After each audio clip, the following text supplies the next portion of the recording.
আজকের রেসিপি লাল ভোলা দিয়ে সরু সরু বেগুনের ঝাল।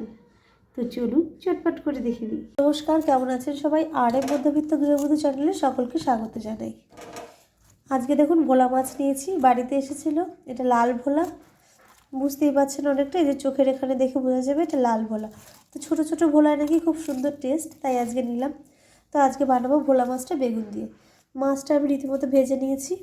আর এই যে বেগুন, যে লম্বা বেগুনগুলো হয় সেগুলো কিন্তু আমি এরকম 4 ফালি করে কেটে নিয়েছি। মশলা বেটে নিয়েছি, শিলেই বেটে নিয়েছি টেস্টটা ভালো হওয়ার জন্য। এখানে দিয়েছি পোস্ত, বেশি পরিমাণে দিয়েছি পোস্ত। আর ধরুন ওই 4 চামচ মতো পোস্ত, তার মধ্যে 1 চামচ আমি সাদা জিরে, আর দিয়েছি একটু শুকনো লঙ্কা। আর হ্যাঁ, আর একটা কথা, এই যে আমি রসুন নিয়েছি, রসুনটা কিন্তু আমি পরে দেবো। তা এখন চলুন শুরু করে দিই। কড়ায় তেল গরম হয়ে গেছে, এই যে আমি কালো জিরে ফোড়ন দিয়ে দিচ্ছি। এবার দিয়ে দেবো এই মশলাটা। অল্প জল দিয়ে দেবো এর সঙ্গেই।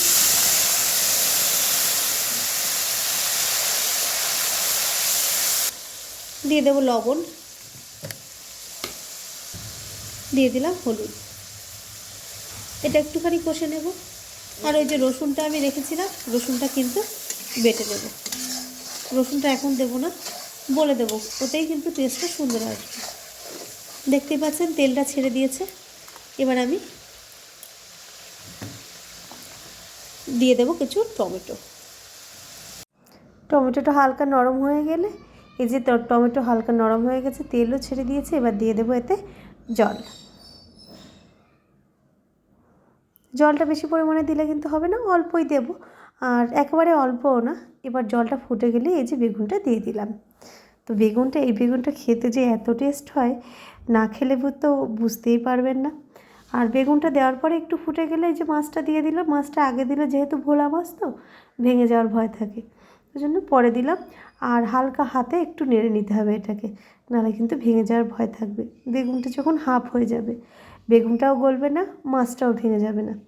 সবাই জানেন, সবাই গৃহিণী, আগেই বলেছি। এবার এই যে রসুনটা রেখেছিলাম, এই যে রসুন বাটাটা নামানোর একটুখানি আগে কিন্তু দিয়ে দেব। নামানোর আগে, কিংবা যারা রসুনের গন্ধটা একেবারেই সহ্য করতে পারেন না, তারা মাছটা দেওয়ার পরপরই দিয়ে দেবেন। আর রসুন যারা পছন্দই করেন না, তারা না দিলেও অসুবিধা নেই, এমনিই কিন্তু এটা খুব সুন্দর টেস্ট হয় রসুন ছাড়াই। তো চলুন, এটা আমাদের অলমোস্ট হয়েই গেছে। এবার এটাতে একটু ধনেপাতা দিয়ে আমরা নামিয়ে দিই।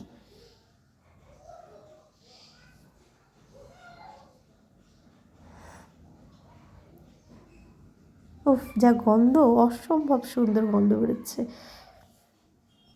তো বন্ধুরা, ধনেপাতা এমনিও উপরে একটু ছড়িয়ে দিয়েছি আর ভেতরেও দিয়েছি। অসম্ভব সুন্দর, গন্ধটা কিন্তু অসাধারণ। আর দেখতেই পাচ্ছেন, দেখলেই কিন্তু জিভে জল চলে আসছে। তো চলুন, আপনারাও চটপট করে বানিয়ে ফেলুন। আজকের মতো এটুকুই। আবার একটা নতুন রেসিপি নিয়ে আপনাদের সামনে চলে আসবো। টাটা।